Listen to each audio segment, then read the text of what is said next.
Hello and welcome to this feature of the week.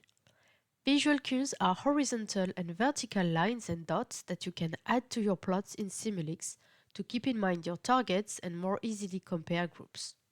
You can add them to the plot with the Visual Cues section of Plot Settings here on the right. For example, I simulate here 4 groups of 300 individuals receiving each a different dosing regimen, and I am interested in keeping Cmax below a toxicity threshold, let's say 650 for as many individuals as possible. I click on Visual Cues, Horizontal, and I set a cue around 650. I can edit the value manually if I want it to be exactly 650. I can see this way that one treatment really keeps the concentration of 95% of individuals always below that threshold.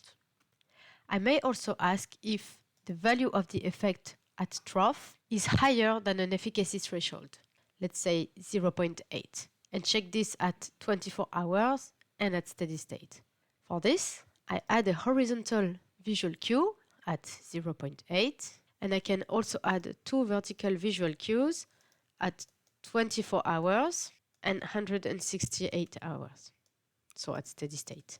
At both 24 hours and steady state, regimen twice per day keep most of the population above the efficacy threshold at trough, but not the regimen once per day. Now, let's say my reference is the first dosing regimen. I want to check where the other groups stand compared to the reference for some specific points. For example, the median effect at trough at 24 hours and at steady state. To avoid crowding the plot with more lines, I can add a dot at the reference point that is interesting to me. So this median level here and this other one here. The point also appears on the other plots.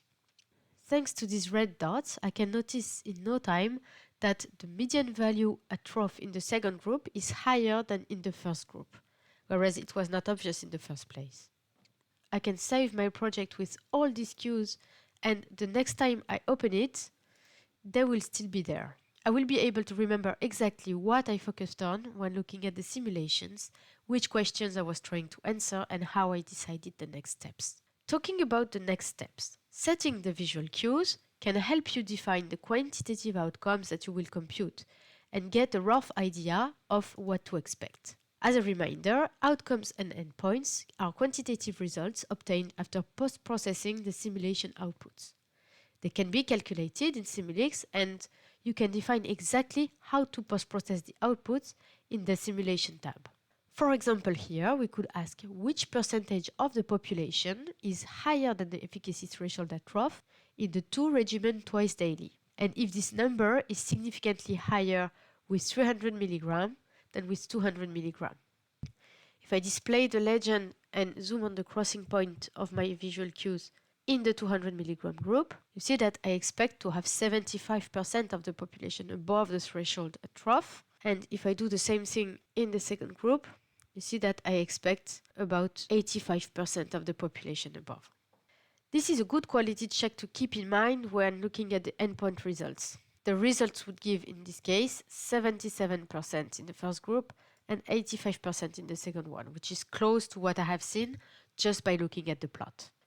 Visual cues are available for all plots in Simulx: individual output, output distribution, outcomes and endpoints. Their appearance can be set in the preferences, as for all other elements of Simulx plots, and I can, for example, make this visual cue green instead of having it red, and I can also make it thicker like this. See you soon for another video!